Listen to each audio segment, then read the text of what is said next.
Він так само складе.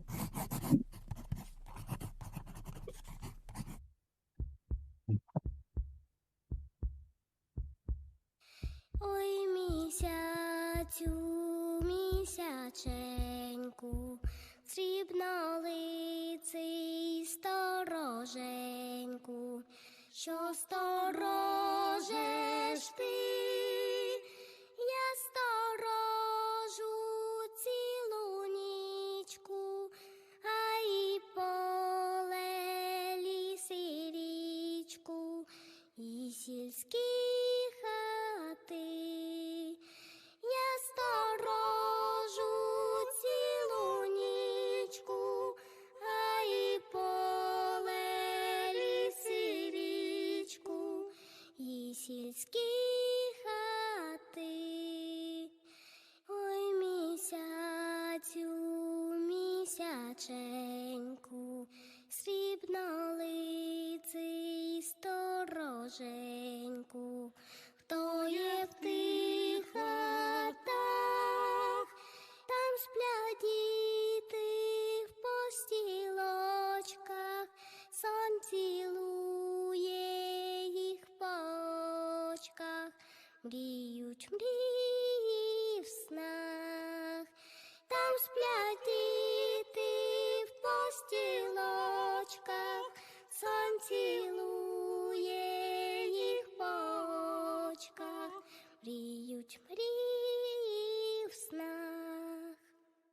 Ой, місяцю, місяченьку, срібнолиций стороженьку, про що мрієш ти?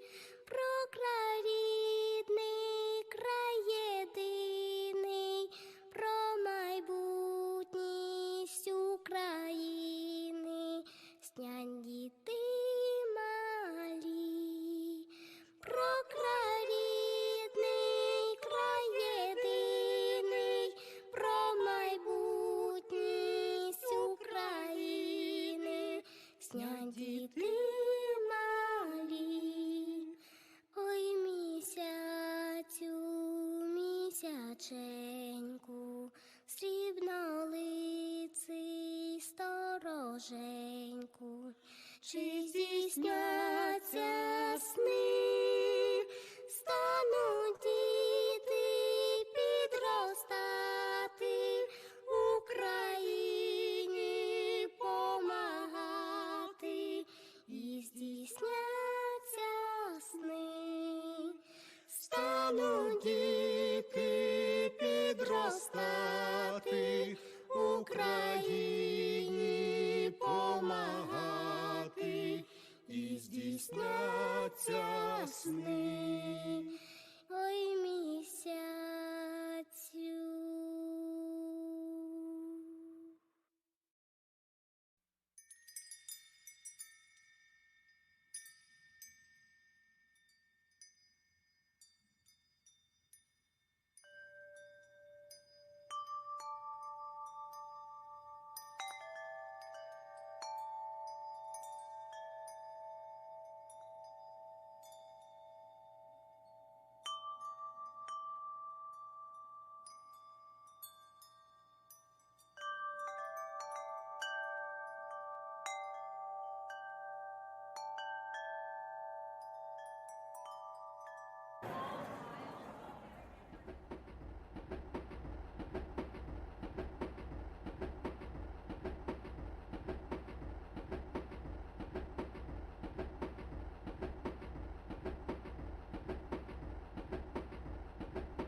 Hello and good evening. A very warm welcome to everyone today, wherever you are joining us from.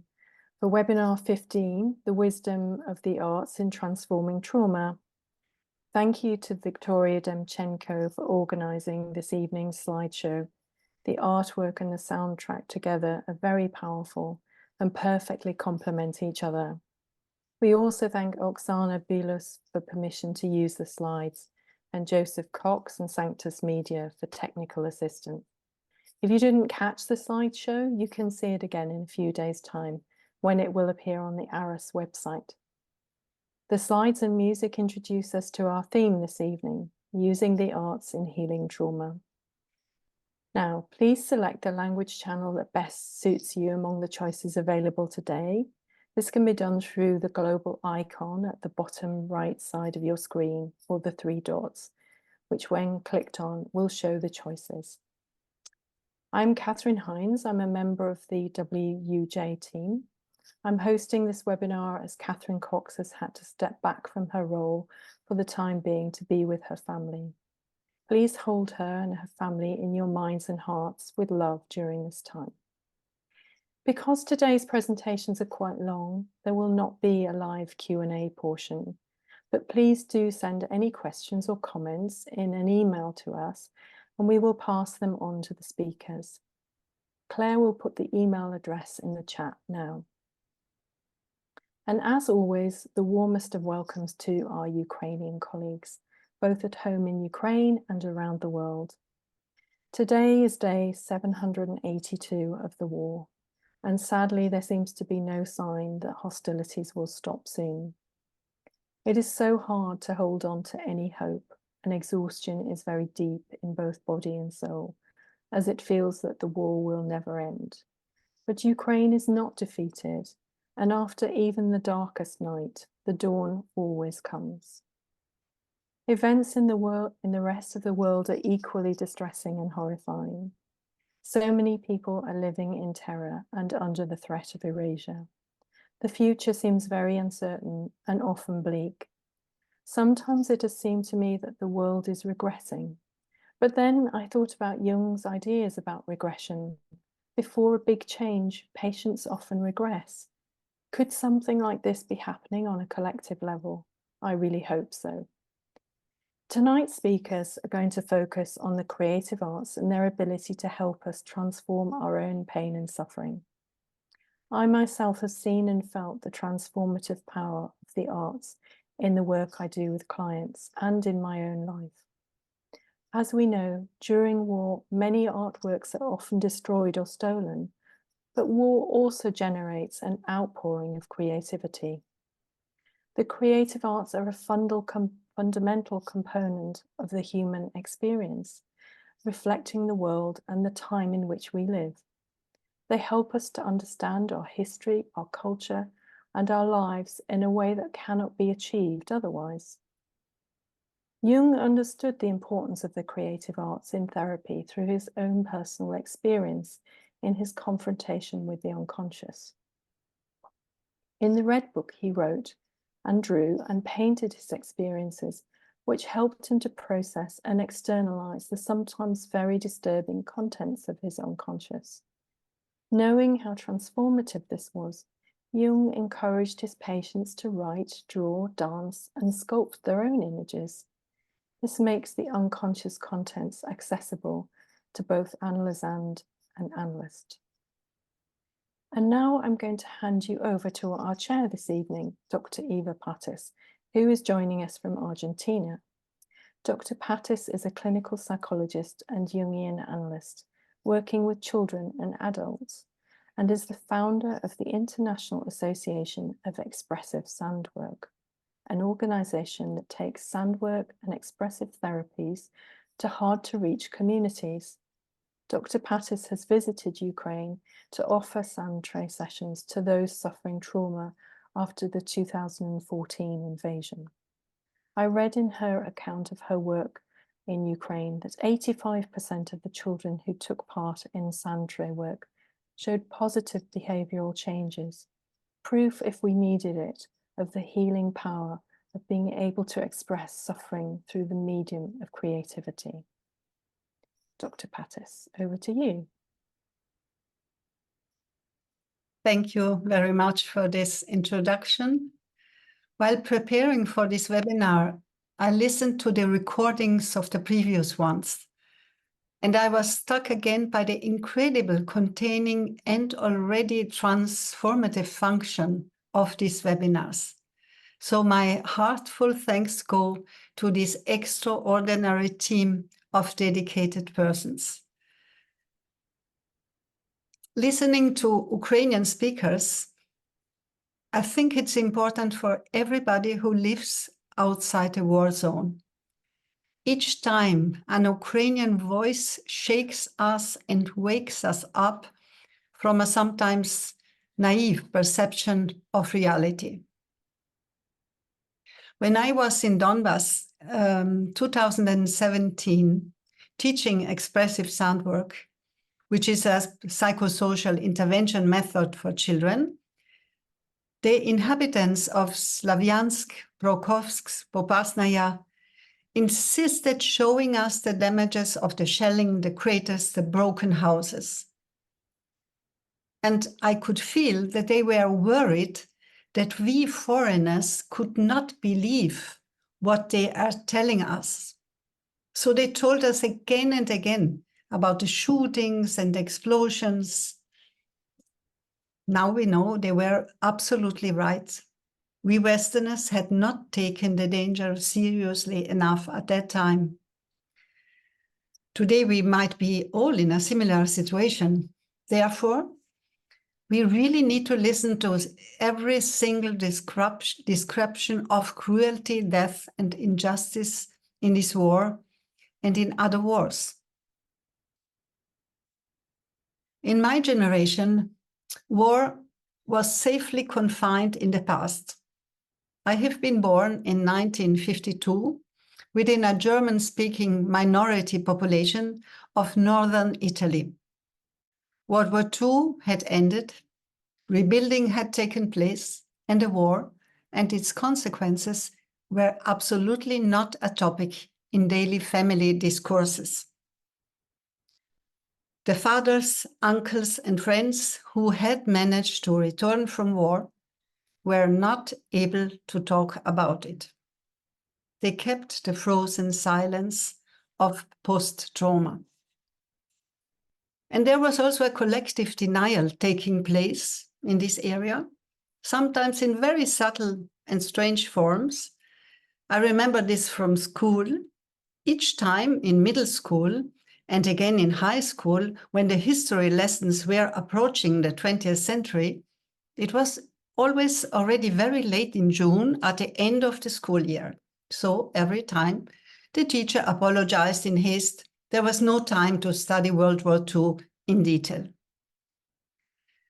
Only gradually, during the 70s and the 80s, there was a shift. And the psychological consequences of war trauma and of transgenerational transmissions started being studied and talked about. And today I can see being able to talk about the war while these disturbing events are taking place is a way of preventing trauma for a whole generation. In 2022, I assisted some Ukrainian colleagues whom I had met in Donbass before to make their way to Italy. Others remained in Ukraine. Lyudmila Romanenko fled with her children in March 2022 from Donetsk to Bucha, where she lives and works as a psychologist offering expressive sound work projects for children. This is the building where sound work took place, and the same building you see after 2022. Then we have sent Lyuda sandboxes, you can see, and miniatures to continue her work in Bucha. This is the room where children can play in the sandboxes, you see it. And sometimes there is no electricity and they still play in the sandboxes with candle lights. And here you see one sand construction of a child in Liuda's project. You can see this is artwork.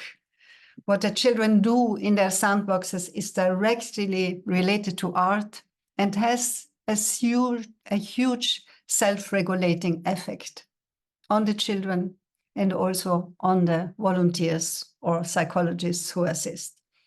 Art releases post-traumatic frozenness. And with this, we come to our fascinating topic, how art matters, which I will feel so privileged to introduce.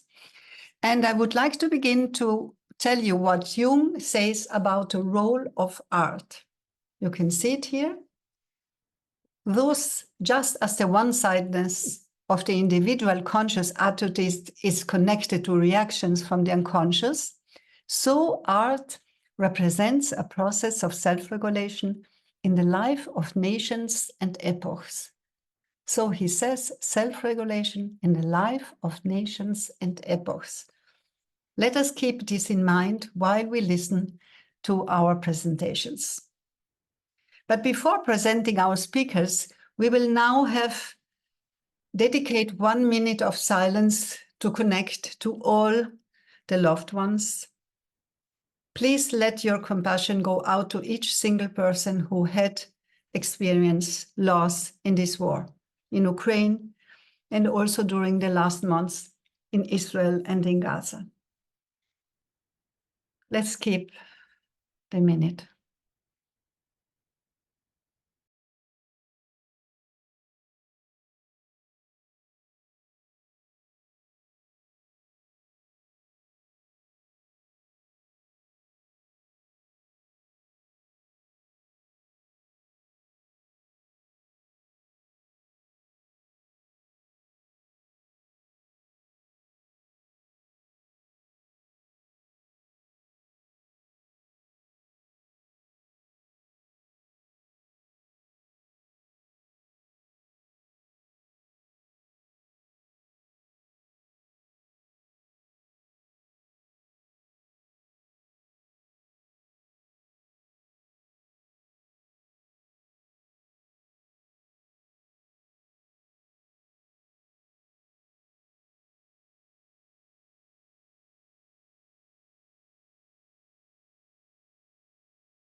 We are back.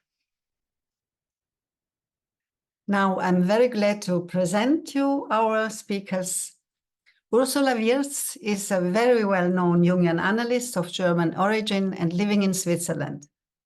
She is together with Donald Kalschet, the expert on psychological trauma. In her book, Trauma and the Beyond, there is a special focus on the spiritual side of trauma. And the book is being translated now in Ukrainian, and Ursula is very happy about this. Ursula, I know her since many years. She has always had the courage to deal with difficult and deeply disturbing topics. One of her books was, in 1989, Incest and Murder of the Soul. Those situations were not publicly talked about at that time. So also in that, Ursula was one of the first persons. Ursula is a very inspiring person. She's one of the organizers of the Jungian Odyssey. And I really admire her way, how she holds the tension between the terrors of life and the joy and creativity.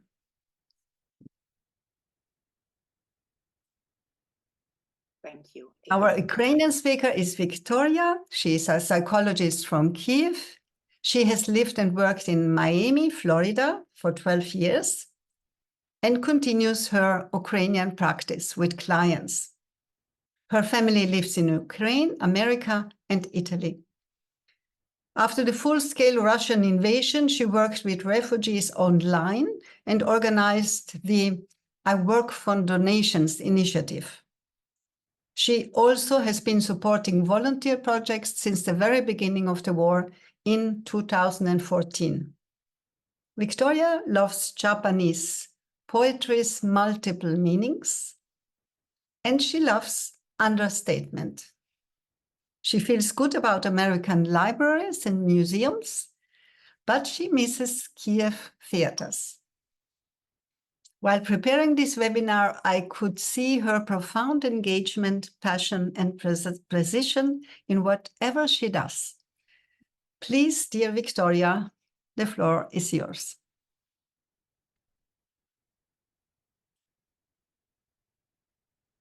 Дякую дуже, Єво. Thank you so much, Вітаю Eva, всіх. and Для welcome мене everyone. To me, it is a great honor to join this webinar and to present my speech.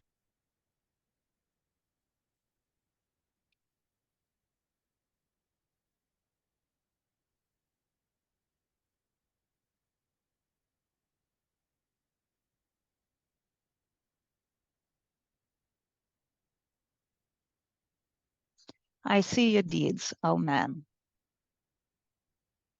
I followed the beginning of the large-scale Russian invasion live, trying to call my family and friends in Ukraine, looking for evacuation options.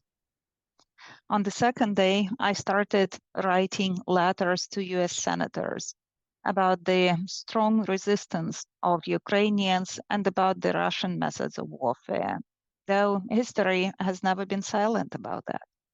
It was important that at least some part of international observers could feel like witnesses to move to action, actually to help Ukraine. Observers and witnesses.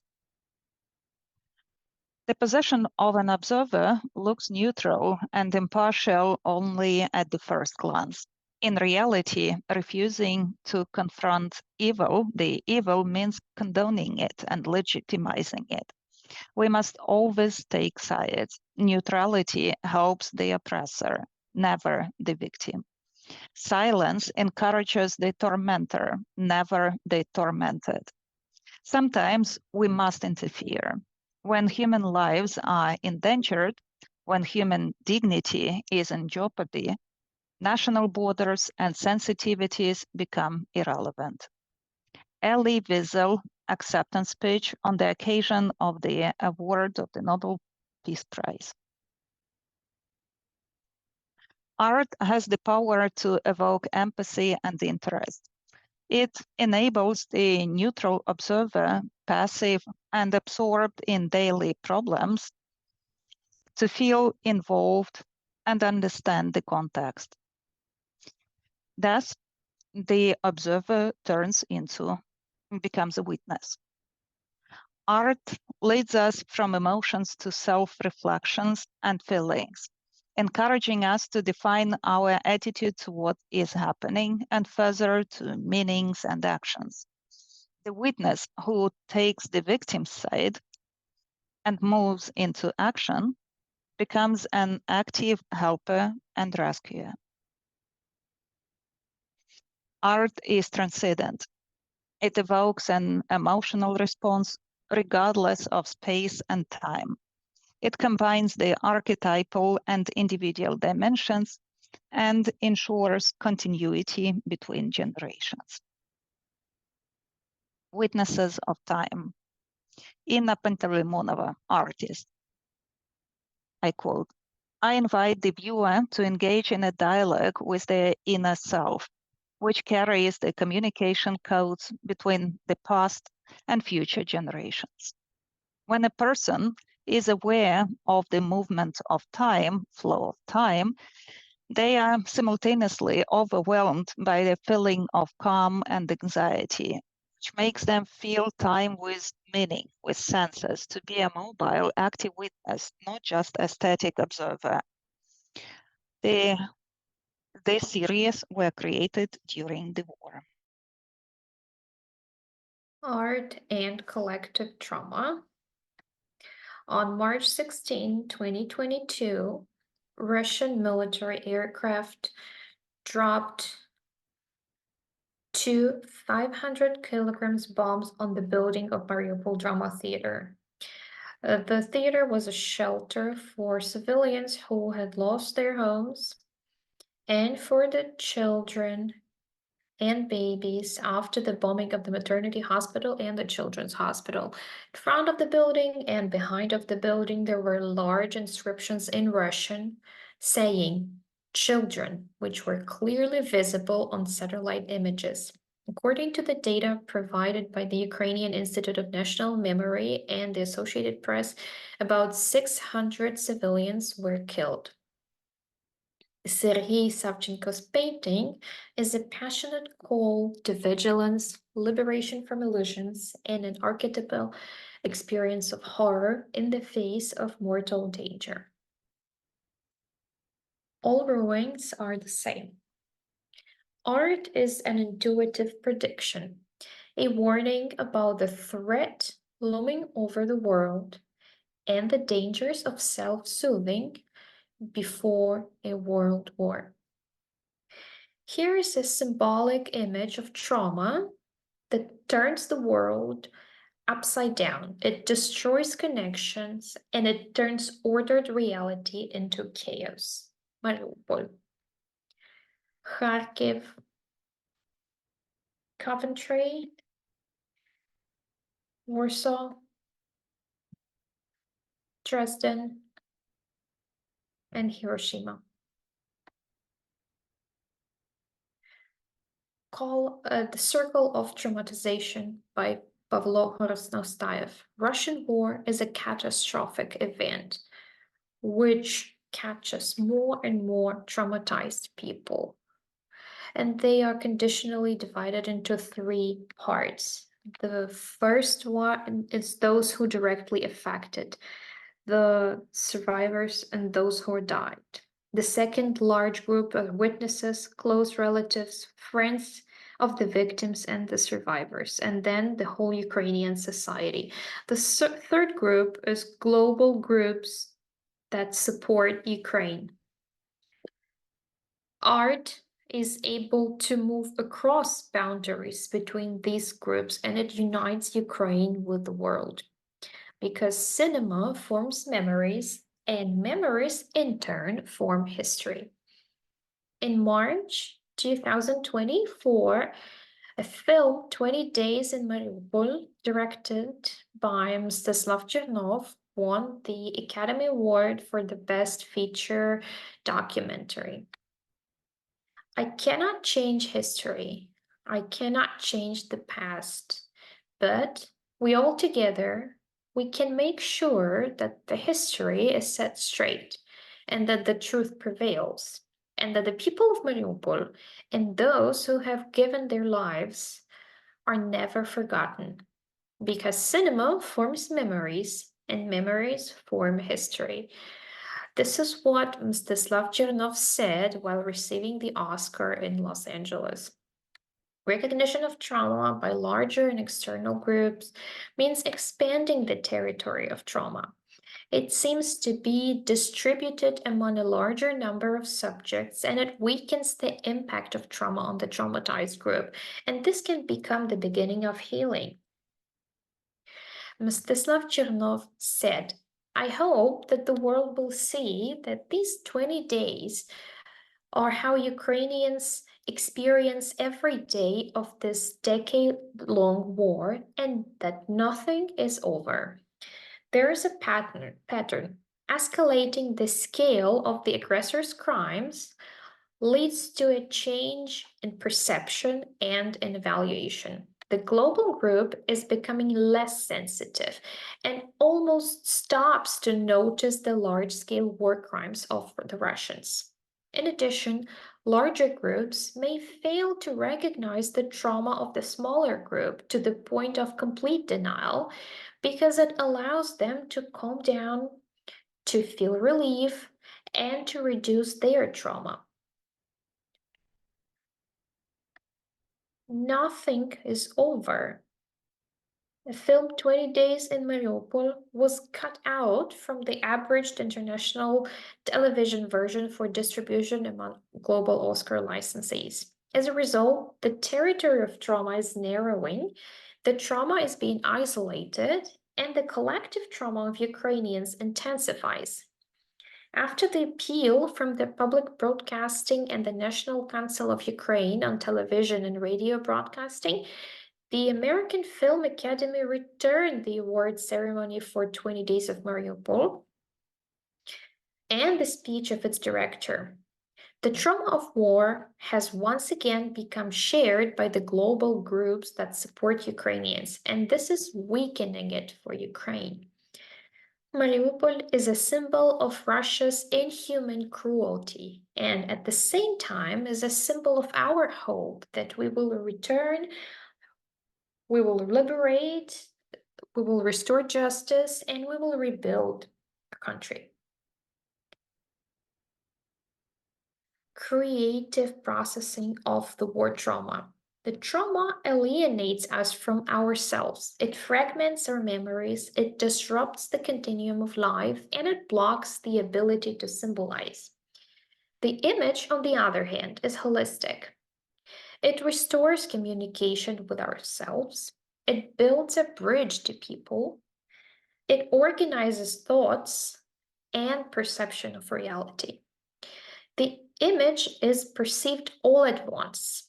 It is full of energy, it is full of emotions, and understandable without words. The psyche is able to overcome traumatic isolation and chaos by producing images that can turn the unspeakable into a story. Artist Alexander Shatokhin worked on the book Yellow Butterfly, a story from Ukraine, in the first weeks of the full-scale invasion. The silent book, it tells us a story without words. It only uses pictures.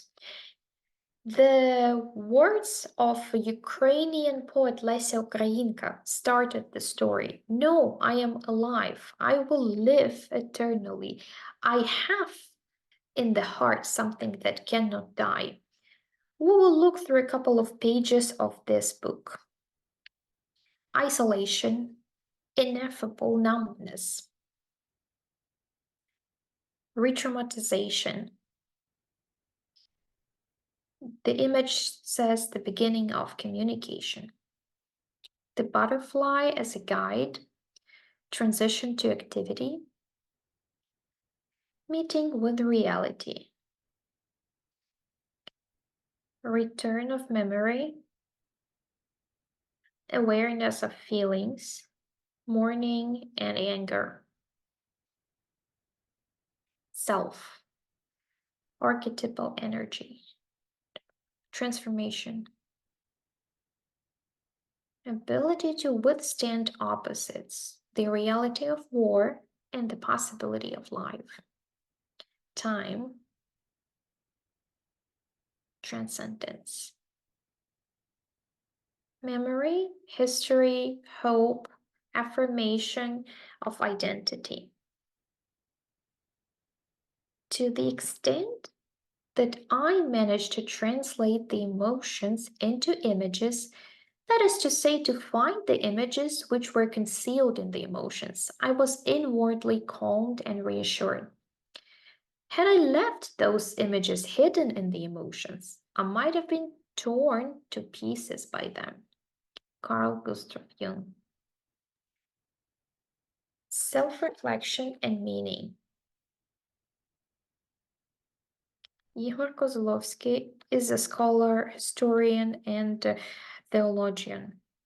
He spent 700 days in the occupied territory, a hostage for his pro-Ukrainian position. And he concluded that the only way to overcome the trauma is to turn it into experience and work with it. Reflexive thinking starts with a question to themselves. Why do I need this experience? To understand myself and to understand what makes sense now in perspective. It gives the opportunity to act, to help, move on without speculating on trauma. When you go through torture, through hopelessness, through death row, you get that everything around you is traumatizing and only the inner space remains. To avoid losing yourself in such terror, you need to speak out. And from time to time, rats would come out from the sewers, and I gave lectures to them. I shared my own meanings with them. This is what Ihor Kozlovsky said. And I recall St. Anthony of Padua from the 13th century. He preached to fish because people were deaf to the word of God. This archetypal story is being implemented again today in Europe. According to Ihor Kozlovsky, our values are what we love so much that we take responsibility for them and see the sense, the meaning in fighting for them. Values form an identity, and Ukrainian national identity has its roots in the Cossacks era, in Ukrainian Baroque. Ukrainian Baroque's national identity. The Ukrainian Baroque of the 17th and the 18th centuries is an attempt at synthesis, an attempt to unite the mental attitudes of the Middle Ages and the Renaissance with the revival of the cultural heritage of Kievan Rus. Trilinguality is considered a norm. Once actually language and culture coexist with the Greek language and Christianity, as well as with Latin and the Western knowledge. The old senses are given a new form. Combinations of the incompatible appear. The laxes of the antique times and Christianity create Neptune's trident from Jesus Christ's staff, and Virgin Mary is called Diana. The Baroque person is a synthesis of the spiritual and the physical, a vessel with the fire of divinity, and at the same time, a mystic with reflections on dreams. The sense of here and now and the desire for eternity, the search for one's mission and creative life, the harmonious combination of love of life with the absence of fear of death, stoicism and heroism are the features of an internally free person of the Ukrainian Baroque. Bogdan Ticholos, a museum expert and a literary critic. National identity is something that is shaped in the past, something that is forged in the present, and something that leads us into the future. Identity is not a given, it's work, it's a creation. It's something that cannot be acquired once and for all and considered to be a kind of clothing of one's personality. Ukrainian identity is impossible without the freedom to be oneself and without dignity. This is the source of our strength and the solid rock of our faith and confidence. Leontiy Tarasevich engraving The Joy of Dnipro Waters of 1695 is based on a lyrical story about creative inspiration, an allegorical Baroque painting. The wide Dnipro River, among whose waves mermaids blow their trumpets and play their violins, and mermaids are surrounded by dolphins. On the right bank, there are two mountains, Parnassus and Helicon. Pegasus stands on the top of Parnassus. The Castalian spring of creativity fountains from under his hoof. Orpheus Kopsar, Ukrainian singer and musician, is playing on Mountain Helicon. As is from a dream, the majestic city of Kiev, the throne of wisdom, St. Sophia, appears from afar. After 330 years, this March, in the Pechersk Theater upon Kievan Hills, the play is called The Song or Orpheus Vasilstus is performed now. It is about the personality of a poet, dissident, and public figure who was tortured to death by the communists in 1985 in the Perm camp. Vasilstus translated sonnets to Orpheus by Rilke's sonnets.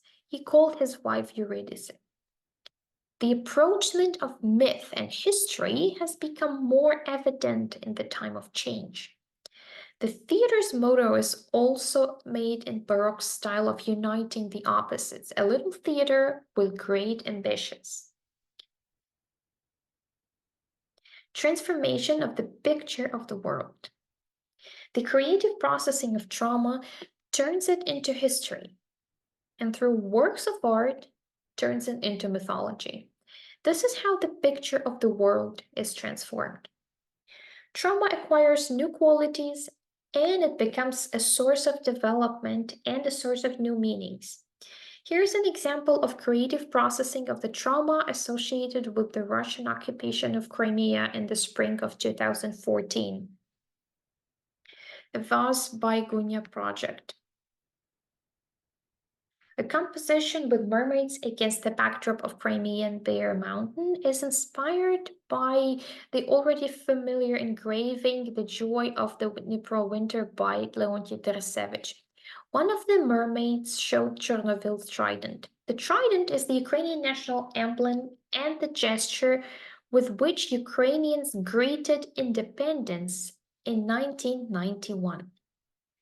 Vyacheslav Chernobyl is a dissident and a politician who was imprisoned in the cell together with the poet Vasyl Stus, and he served more than 15 years in Soviet camps.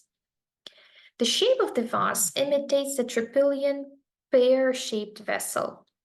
Trypillian civilization existed on the territory of Ukraine 7,000 years ago.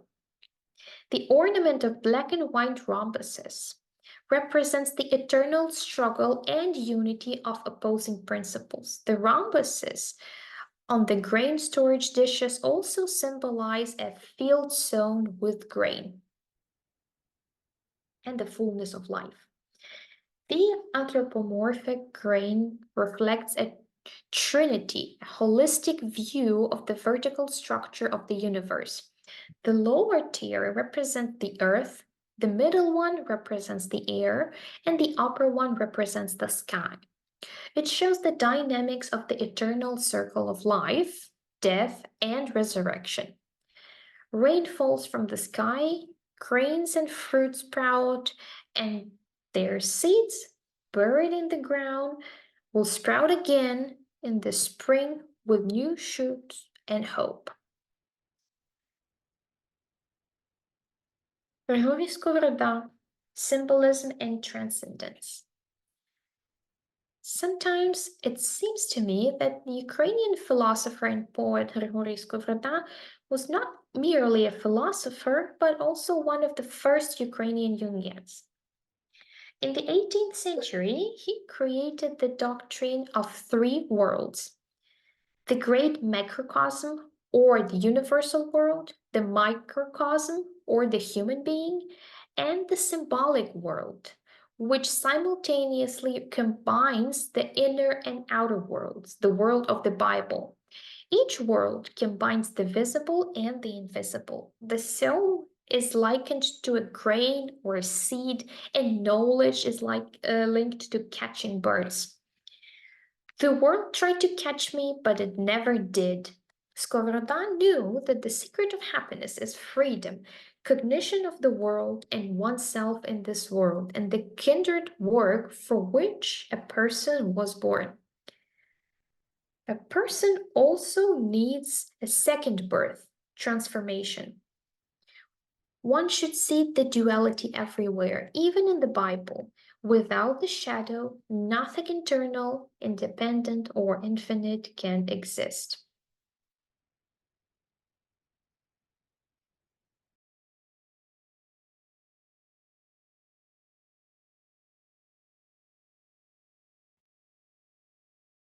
Circular movement symbolizes the two and three, the opposites and unity in the third element. This unity is always a turn, returning to oneself and to God, to whole. Everything returns to itself without beginning or end. What is it if not path of individuation? A direct hit by a Russian missile on the night of May the 7th, 2022, destroyed Skovoroda's museum in Kharkiv region. Unequal equality for everyone. Grigory Skovoroda wrote, "The world exists only because it is diverse. God is like a rich fountain that fills various vessels according to their capacity. There is an inscription above the fountain saying, 'Unequal equality for everyone.' Different streams flow from different pipes into different vessels standing around the fountain. The smaller vessel has less, but it is equal to the larger one because both are equally full." Eric Neumann. A wonderful and immortal fountain of creativity sprouts in a human being in the same way as in the nature. Truly, only immersing oneself in the flow of creativity, a human being joins the united reality of being, where no eternity can last for a long time, as everything in it is transformation. Skovoroda dance. Skovoroda is a spiritual guide between worlds. He was a Baroque man, but his students were all Enlightenment figures. Skovoroda's philosophy remains relevant, therapeutic, and inspiring.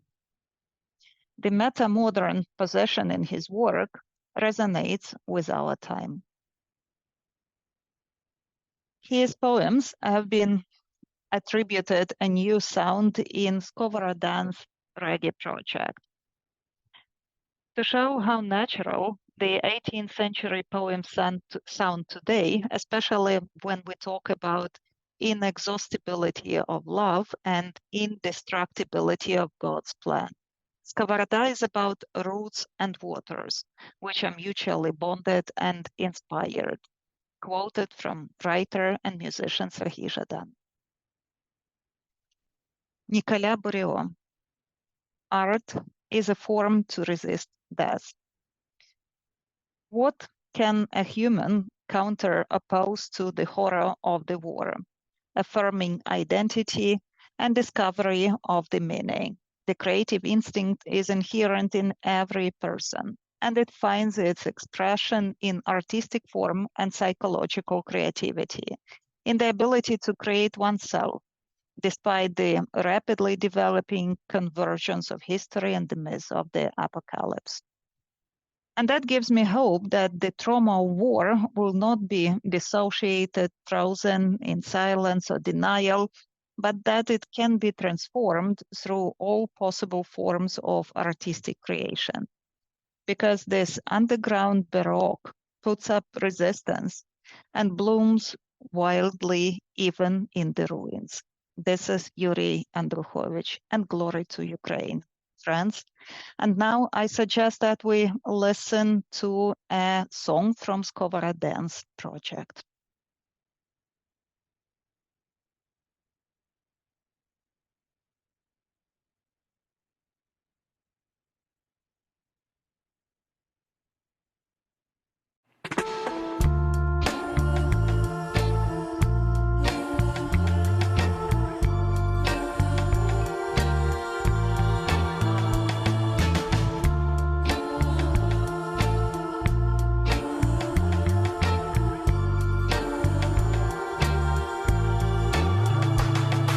Час для госпелів і час для псалмів, для тих, хто зважився, і тих, хто посмів, для тих, хто любить усе, що минає. Час для того, чого іще немає. Час, коли в темряві світяться серця. Бог торкається жіночого лиця.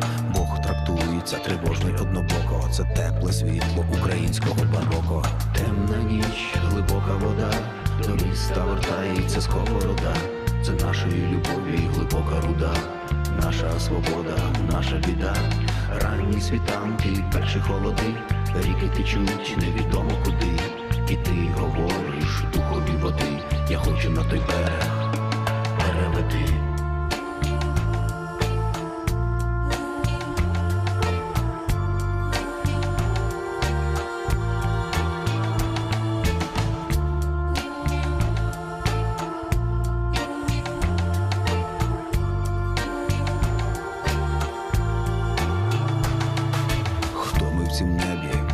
птахи.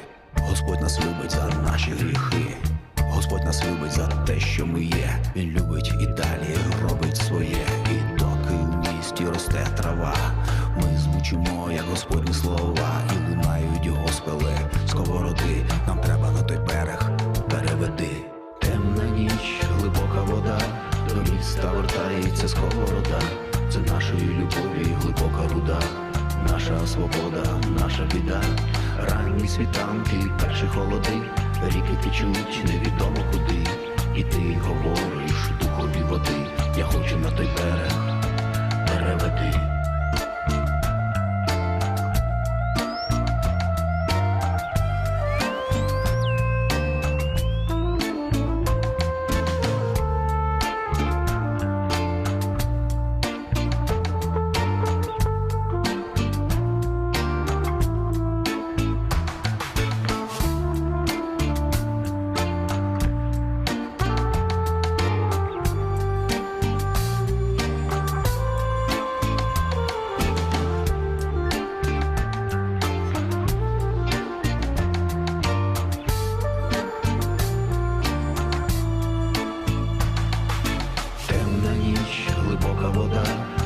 Вертається сковорода, це нашої любові глибока руда, наша свобода, наша біда. Ранні світанки, перші холоди, ріки течуть невідомо куди. І ти говориш духові води, я хочу на той берег, переведи.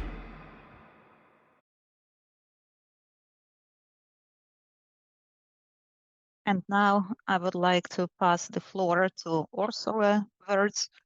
It was my great luck to work with her in the framework of this project. That was an inspiring experience of synergy and mutual understanding. Thank you. Thank you so much, Victoria. I really enjoyed working with you, and I think all of you will see how much we both think and feel along the same lines. I want to explore with you the importance of art and why it matters, particularly why it matters in response to violence and genocide. I believe art is a source of wisdom that can elevate and enrich the human spirit. It allows us to see through illusions, confront the shadow of our society, and help us to become more human. Art also provides us with the wisdom to understand unconscious messages through images and symbols. The Talmud teaches us that truth did not come into this world naked, but clothed in symbols and images. In my experience, working with war-traumatized people, I learned that if we destroy the symbols of a culture and the human capacity for symbolization, healing can only come through the revival of the symbolic. Though trauma is often considered unspeakable or unnarratable, artistic expression can be therapeutic and contribute to processing the wounds of individual and collective trauma. We need art in wartime because art can function as a path for humanity, revealing the healing power of imagination and the truth of our interdependence. Art ensouls and makes us aware of our interconnectedness, just as the universality of loss and suffering binds us all together. Jungians have commented on the power of art, how images must be experienced, caressed and played with, and not solely interpreted or explained. And I love what Jim Hollis has said, that through imagination, we reconnect and become all part of one psychic family. And I hope that in this webinar, we all become one part of one psychic family. Imaginal capacity connects us with the infinite, points to the mystery, and moves blocked energy towards healing. For Jung, imagination and creativity is primal and transformative, and fantasy, the mother of all possibilities. Similarly, the artist Kandinsky saw art as a mother of the future with a prophetic power and far-reaching influence. And Einstein confessed that the gift of fantasy has meant more to him than his talent for knowledge. This transformative power of art is particularly relevant when faced with traumatic conditions, areas that words alone cannot penetrate. Ludwig Wittgenstein, at a later stage in life, the philosopher said that of what one cannot speak, one must show. This something there which is unsayable needs to be shown. According to Neumann, the creative person experiences the profound wounds of their community and time. But they also carry a regenerative force deep within them that can bring forth a cure not only for themselves, but also for the community. The German artist Joseph Beuys, he made a famous installation called Show Your Wound. And he wrote, "Show me your wound and I'll show you mine. Paint your pictures with my tears and I'll paint mine with yours. And the deep colors will show the strength that our suffering gives us." Beuys believed in art as therapy, not only as a means for personal healing, but in its ability to communicate ideas to society for social, moral, political, and ecological remedies. He himself was wounded in the Second World War, and he believed that our wounds could open us up to creative expression. By creating art, we externalize our agony. We name it and show it.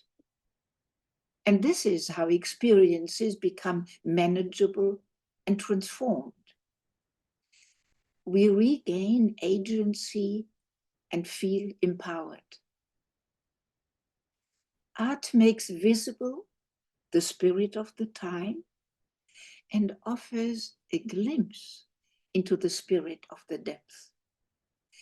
artists envision a possibility for a future, and they inspire us to think out of the box, pointing to what we don't know.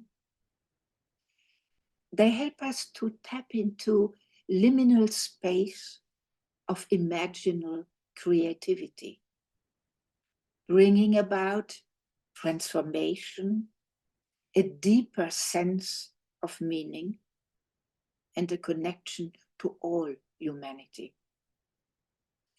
Artists and Jungian psychology teach us timeless lessons about creativity in times of crisis. Creativity can become a kind of spiritual practice that re-enchants the world.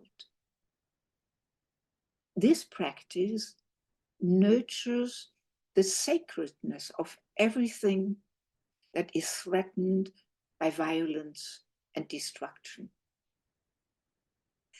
Art conveys the truth that a new path of harmony can emerge out of the chaos of the present moment.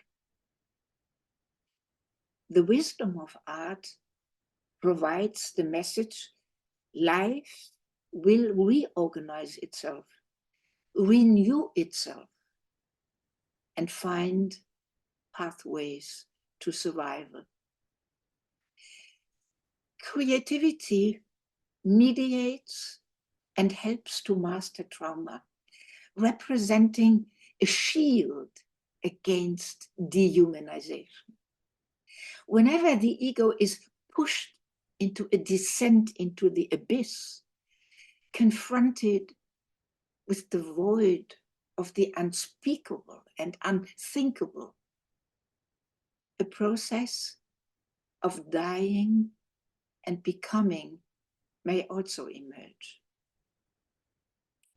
Art tries to retrieve the soul that has gone into hiding. Artists often confront radical evil to affirm the dignity of the individual and transform despair into a vitalizing force during times of severe trauma.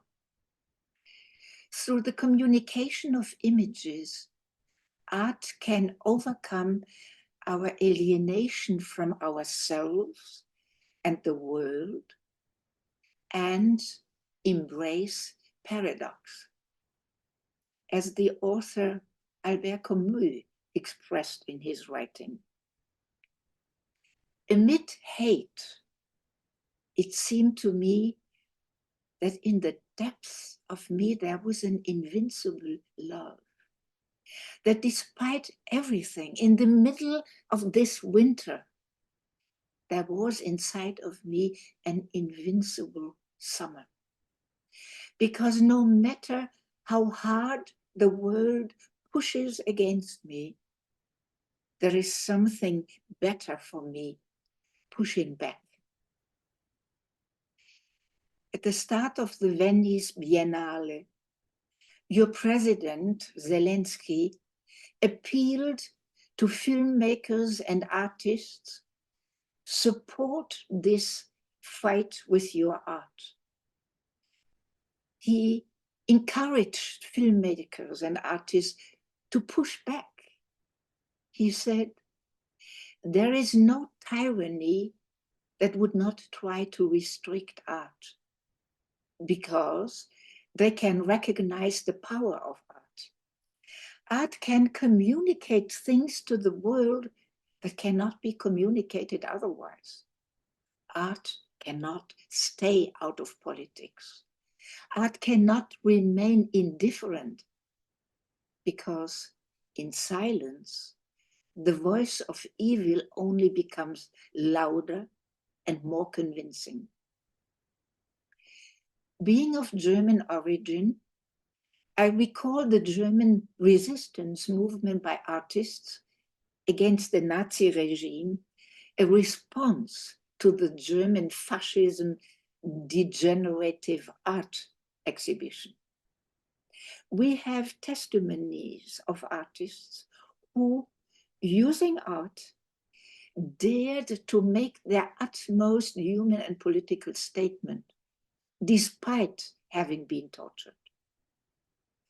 Art functions not only as an instrument of resistance, it embodies also an aspect of restoring dignity, thus contributing to healing the wounds of trauma.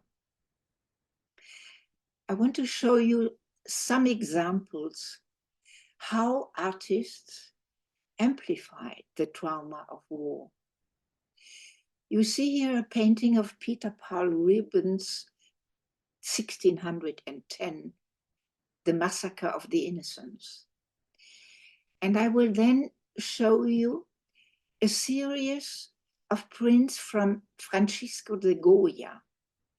They were created between 1810 and 1820. A visual protest, very painful to watch, against the violence of the cruelties of war. Another apocalyptic painting is Picasso's Guernica, remembering the Nazi German and Italian fascist bombing of Guernica during the Spanish World War. A different way of a painting, this is Chagall, and the painting is called War. And this one is a painting by Georges Rouault. It says, "Have mercy." It is about the miseries of the war. This painting is called Antichrist by Arthur Sick, painted in 1942. And this is Otto Dix, again with the title War.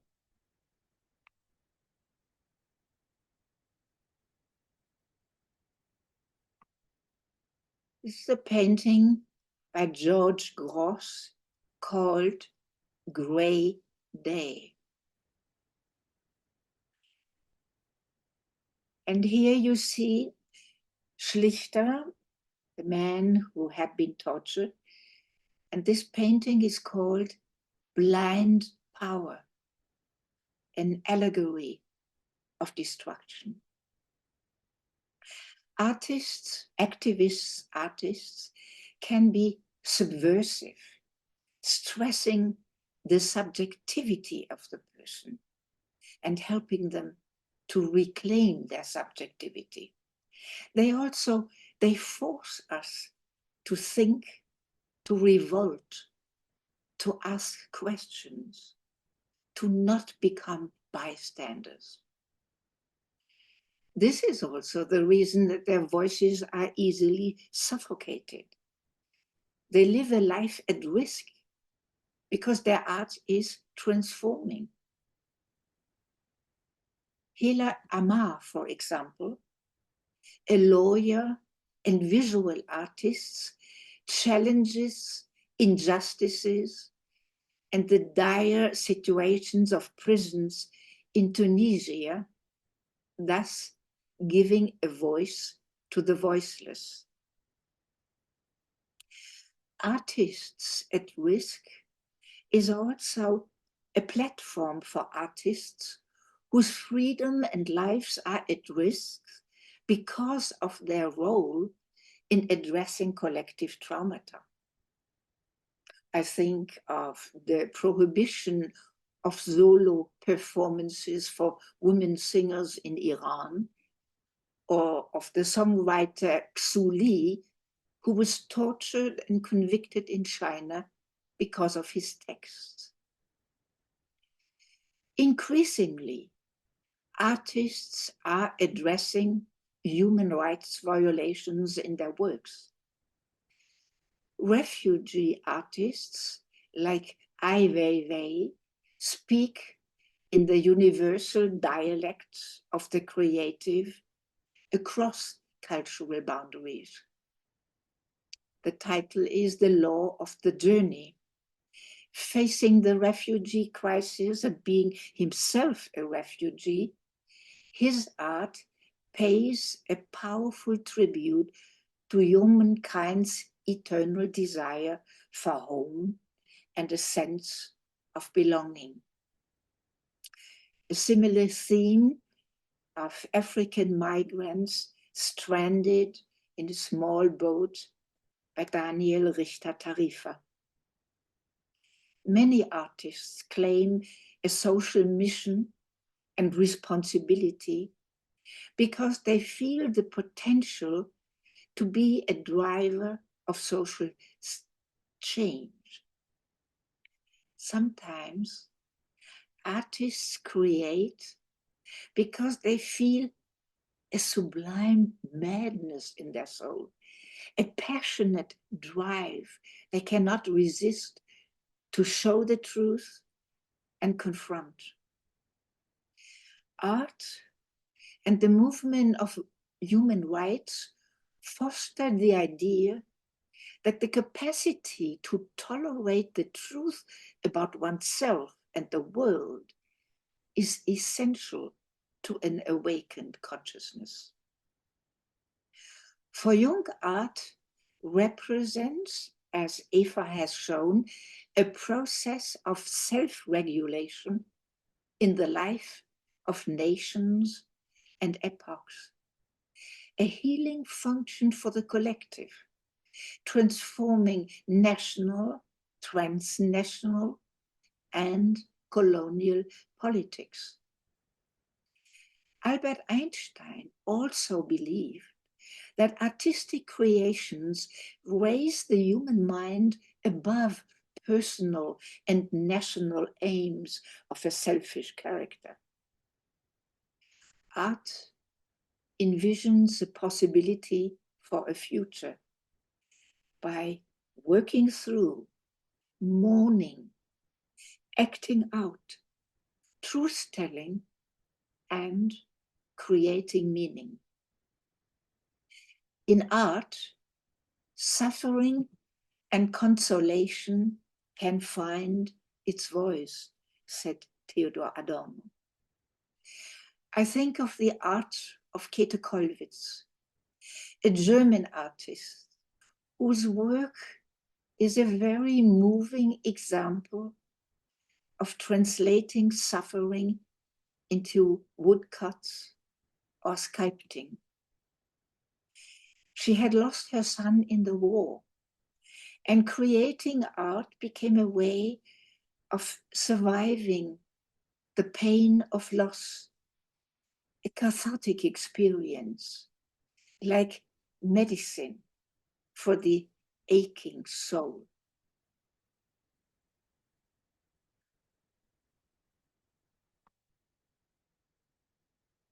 This slide is called The Hand of Death.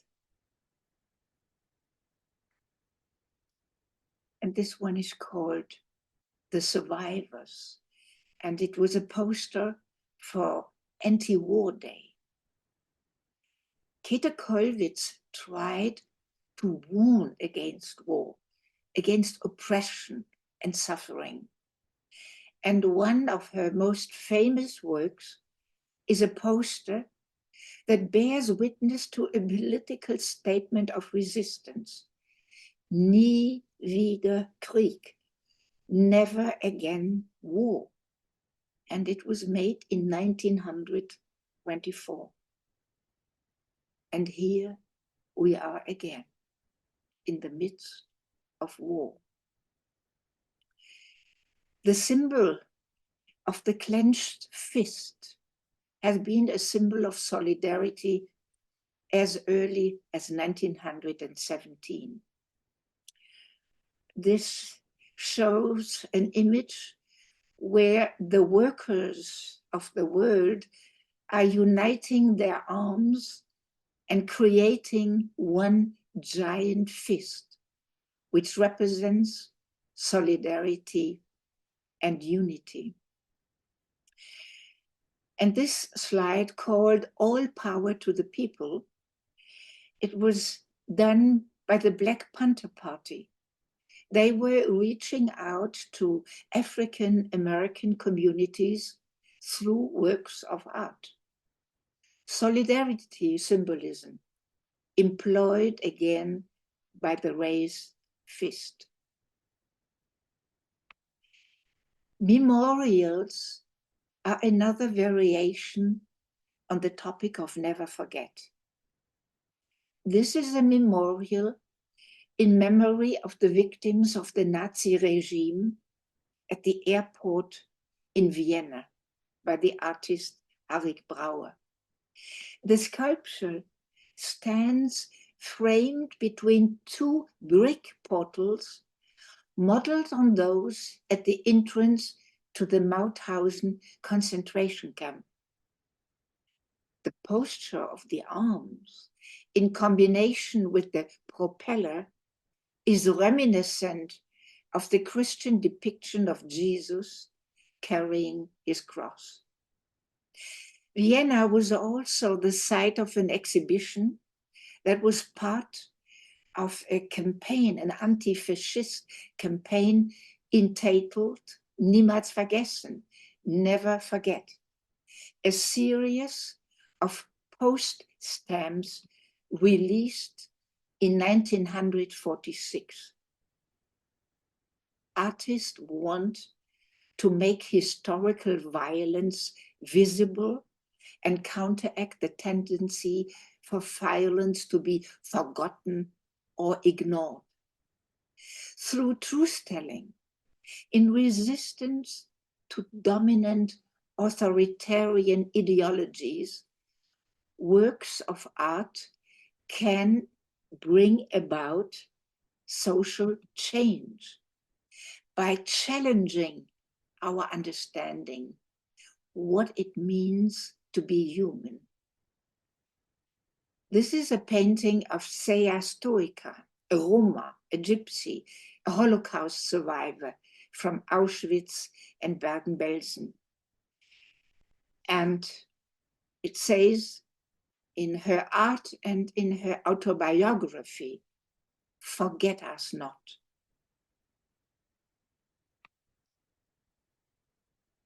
Here, it's a painting of Bergen-Belsen, 1944. A totally different artist, Louise Bourgeois, French, wrote, "Art is the guarantee of sanity." She said, when you cannot accept your past, you become a sculptor.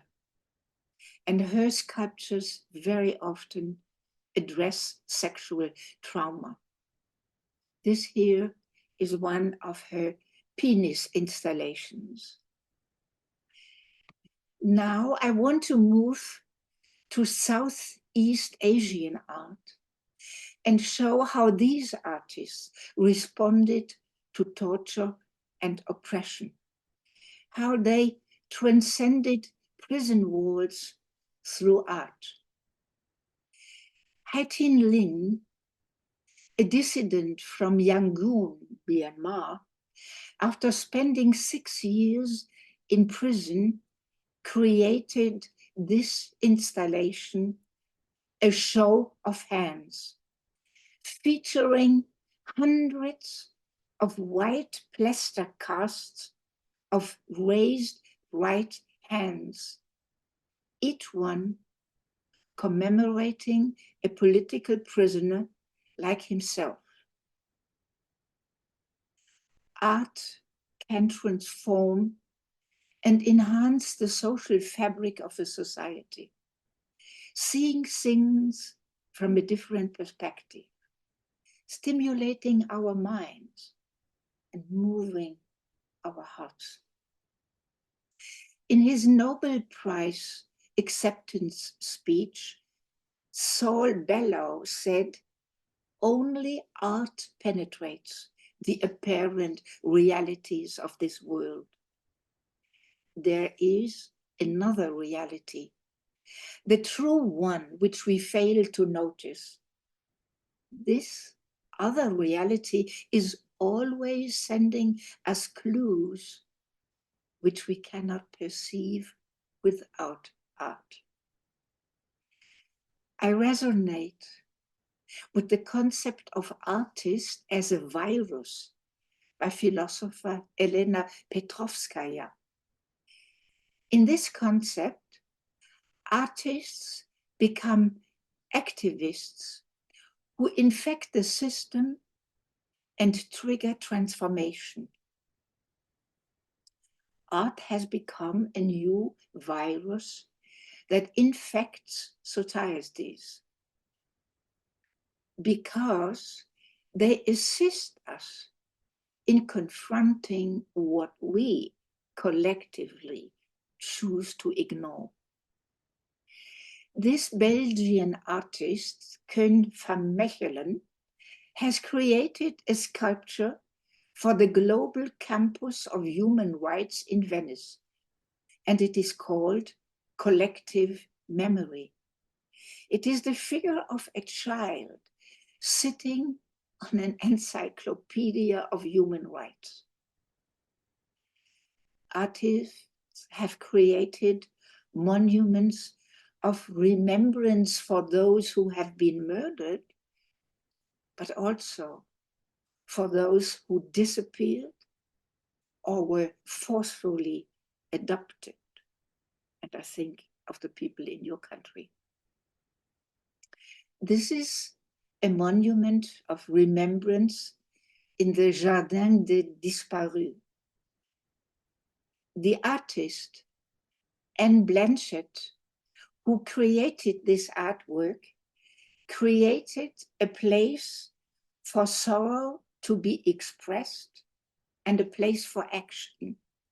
She installed a question mark on the ground because disappearance raises innumerable questions about life and death, about justice, about trust in humankind, about possibilities and means of action.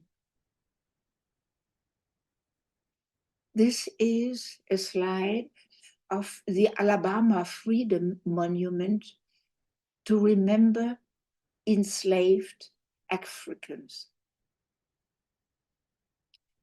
And here I attended a public wandering monument, Stottenemmer. Why are you not here? Where have you gone? This is a monument created as a response to the systematic killing of more than 8,000 Bosniak men and boys in the area of Srebrenica. And the public who visits this in very many places in the world, they place these small porcelain coffee cups on the ground and fill them with Bosnian coffee prepared on the spot, promoting individual and communal agency as a mode of healing from traumatic wounds. Art has the function of bearing witness, inviting us to witness what has been forgotten or repressed. Because art has the power to recontextualize traumatic historical events. Art provides the possibility of catharsis for victims and spectators, stimulating social awareness and solidarity. Art and human rights speak a universal language, the language of symbols, which, according to Erich Fromm, is a language everyone should learn. Cambodian artist Se Hauer said, human rights always play a role in my work and often unconsciously guide my brush. This painting is called Hunger, and he processed his traumatic experience as a child slave. In this painting, called The Drama of Mekong, a young man trying to swim across the Mekong River, fleeing from Laos to Thailand with his younger sister. She didn't make it, and he holds her dead body and roars his sorrow and pain. Out of a revolutionary wave against oppressive leaders came the growth in street art and graffiti. Street art has become an important instrument of resistance against structural violence, very often done by underrepresented minority artists, for example, in the townships of South Africa. Urban art and graffiti, they practice alternative ways of artistic activity, helping to build resilience and agency. You all know the famous street artist Banksy, whose identity is not known. There is always hope. Artists become the voice of the soul, communicating between the living and the dead, and restoring the voice of those who were deprived of it. I think of the Polish photographer Wiktoria Wojciechowska and her series Sparks. Using collage, she slowly covers with gold leaves those who died or have been wounded. It is based on pictures taken by soldiers that they shared with the artist. Art can become a tool for strengthening and helping to restore a world out of balance by depicting what is hidden, functioning as a container for overwhelming experiences such as fear, shame, and anger. I think of my friend Franziska Graeber, who initiated an art project in many countries of this world, India, China, Africa, entitled Women in the Dark, that encouraged women to write on female clothing about their experiences of oppression, abuses, fears, and hopes. Art serves as a beacon of hope and wisdom, connecting us with something greater than ourselves. It brings together our minds, hearts, and souls, and helps us to reach out to the beyond. Franz Kafka understood art as akin to prayer. He wrote, "Art, like prayer, is a hand outstretched in the darkness, seeking for some touch of grace which will transform it." Art belongs to the spiritual life, moving us forward through suffering, engaging in a process of rebalancing and renewal of a world that has gone mad. Artists can help us to access a sense of infinity, a feeling of transcendence in revealing a world beyond and behind what is visible. The wisdom of art illustrates and integrates opposites and bridges the gap between what is immanent and what is transcendent. The creative process itself is a spiritual channel, and writers claim that writing is a salvation for the soul. Nelly Sachs has written, "If I could not have written, I would not have survived. Death was my teacher. My metaphors are my wounds." And writers make a plea for art as a necessity of life, overcoming alienation and splitting. There is also a foundational link between death and art, as we know from the work of artists like Anselm Kiefer, Gerhard Richter, René Magritte, and Gustav Klimt.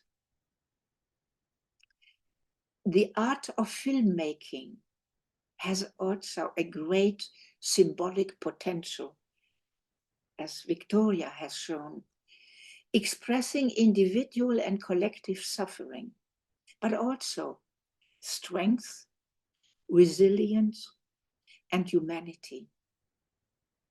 Art does not move history, as we have heard, but serves as a lens that shapes our perception of reality. President Zelensky spoke about the dead silence between the bombings and said, "Fill the silence with your music." Victoria Koleva's cello concerto comes to mind, a mournful meditation. And Anna Korsun's Terry Cohn, which evokes devastation in the Donbass. And Alla Zagakiewicz' anguished requiem, dedicated to the Independence Day, August 2014. All this music suggests a will to create that may outlast the will to destroy. Roman Grigoriev, the Ukrainian composer, said, "I survive only through art." Music is the sound of the soul, a supreme witness of our humanity, expressing the inexpressible. Music contains a deep and mysterious paradox. It makes one experience pain and grief more intensely, but also brings solace and consolation, a beacon of light and hope amid darkness. When Dvorak's wife died, he wrote the funeral symphony and said, "Were it not for my music, I would not have survived." In Iraq, the composer, painter, and writer from Baghdad shows with 4 pieces of music and 4 paintings how despair becomes art. The wisdom of the body plays an important role in processing trauma. The art of Buto dance gives the unconscious space to manifest itself. Where in modern life can we be accepted by others in all of our facets? The beautiful and the ugly, the comfortable and the uncomfortable. How do we open that Pandora's box and dance? Buto is often referred to as dance of utter darkness. It originated in the wake of Hiroshima. It is a transformative dance of the unconscious, an expression of what we have not been able to express, of thoughts and feelings buried deep inside of us. Buto dancers embody the shadow and reveal the dark side of the self, an orchestration of the archetypal pattern of die and become. One of the founders, Tatsumi Hikati, talked about the dead dancing with him. And Kazuo Ono, the other founder, was a prisoner of war. Now, Budo dance is being taught to prisoners to help them express difficult emotions and learn to dance with their demons, to confront and transform them in the darkness of the abyss. Similarly, in alchemy, the darkness becomes the mysterious source of transformation and inspiration, growth and healing. Hope grows out of immersion in the dark. This painting by Frederick Wirtz is called Hope. It depicts a lone, blindfolded female figure sitting on a globe and playing the lyre that has only one string left. Here you see a painting by Evelyn Morgan, Hope in the Prison of Despair.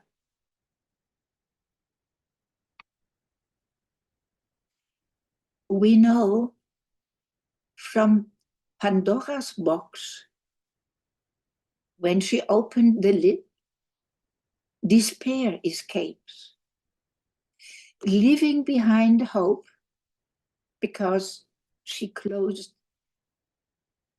it before it could escape. The admission of despair can bring about a kind of catharsis, as we know from the Greek tragedies. Myths and the symbols of our human history, they testify to a reference to transcendence that is increasingly lost in our modern transcendental homelessness. The artist Ernst Ludwig Kirchner wrote, "One becomes an artist out of despair." Artists are often shaken by a naked truth that cannot be comforted. Their divine discontent is a state of inattention. This inattention is the source of their artistic energy. I show you a number of slides that express despair.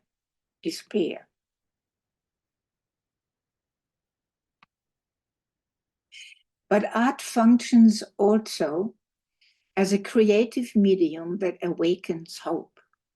Here you see the Roman goddess of hope, with the seed of poppies, the flower of sleep, and the seed of corn, the emblem of resurrection, depicting death and resurrection. Here, a painting called Hope, watering a seemingly dead tree. In Giotto's cycle of paintings in the chapel in Padua, he contrasts despair or hopelessness with hope, space.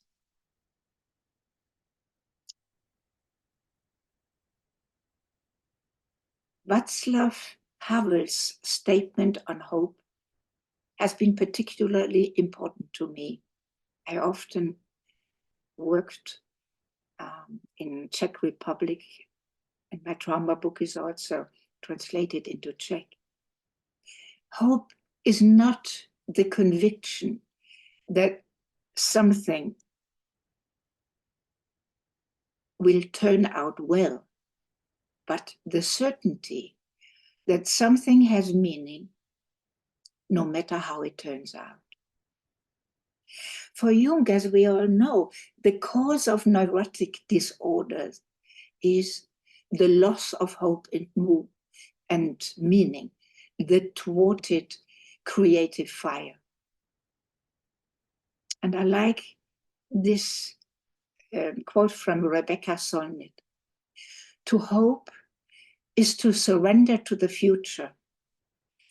And it is this commitment to the future that makes the present habitable. And I find this particularly relevant for your situation in Ukraine, the surrender to the future. Please remember what the poet Pablo Neruda said. You can pick all the flowers, but you cannot prevent spring from coming. Because all is creation, all is change, all is flux, all is metamorphosis. And I want to close with the wisdom of the artistic creativity of Nizar Ali Badr, a sculptor born in Latakia, Syria in 1964. In his touching imagination, he says, these pebble stones can shout, and their voices are louder than the bullets. Through his creations, you can hear the stones screaming, yelling, stop killing human beings.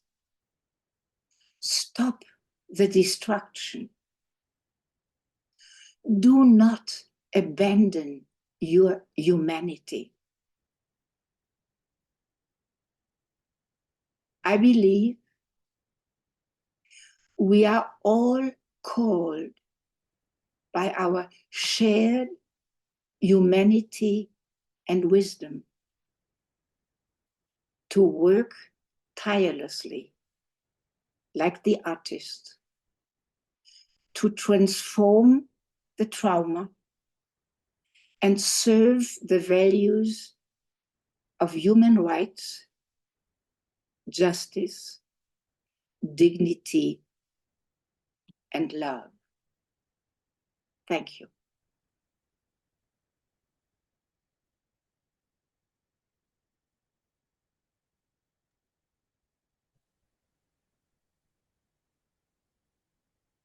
It's very difficult to find words after this so rich, deeply touching, mind-blowing, and I would say empowering presentations.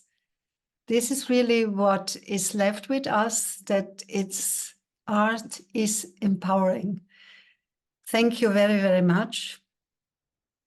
I want also to say it's not so easy to present artworks in a PowerPoint presentation, because it's not like a museum where you can choose the distance and choose the time you look at it. So it was very, very carefully constructed by Victoria and by Ursula. And I wish I would like to see it again and again. And so we are so happy to have the recordings. And I think many of us want to see and listen again and deepen all the knowledge and the feelings which have been transmitted with this.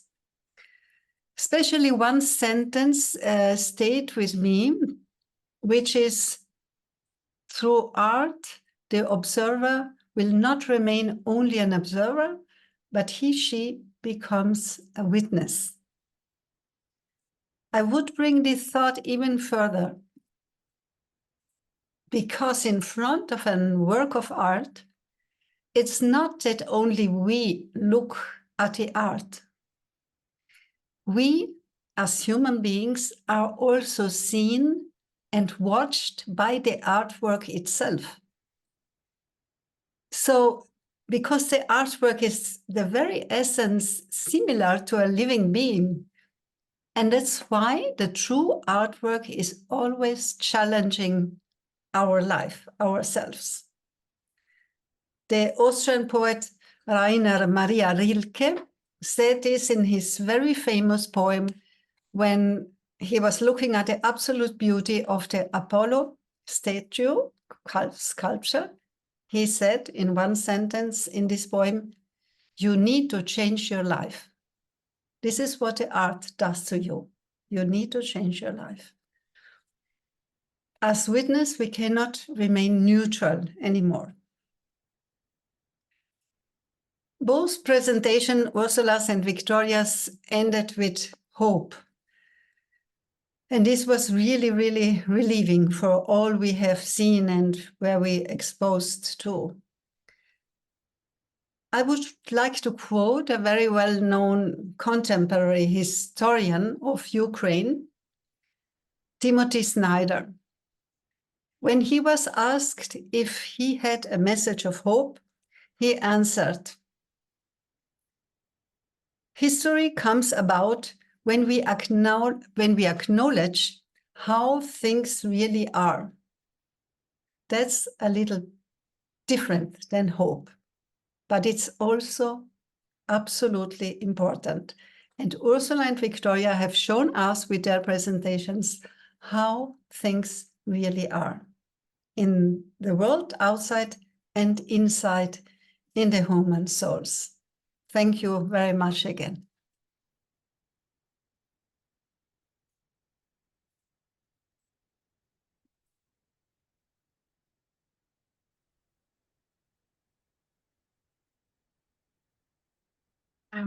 I read somewhere that Pablo Picasso would have said, "Art is the elimination of everything useless."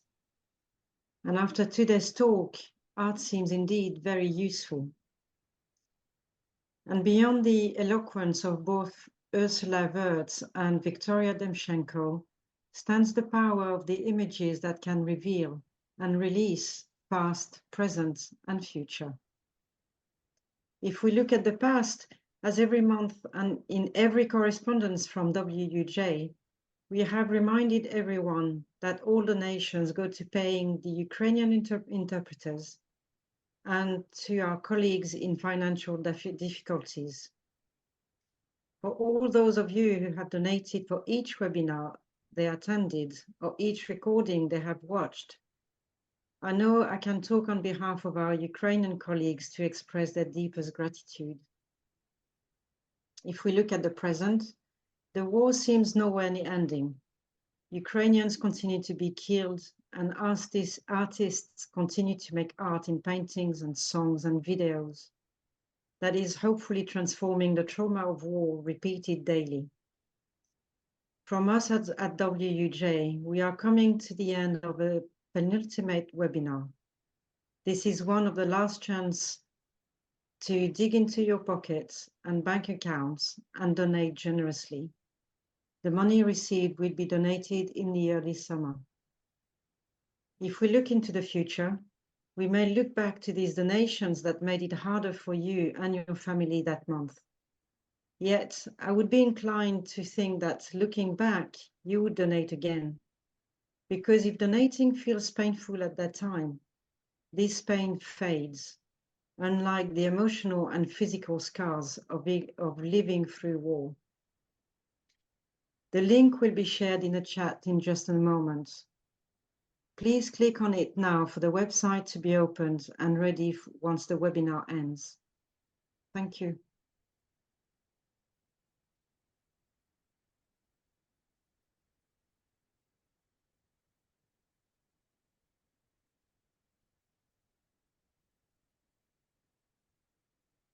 Thank you, Eva, for chairing this webinar on trauma and the creative arts.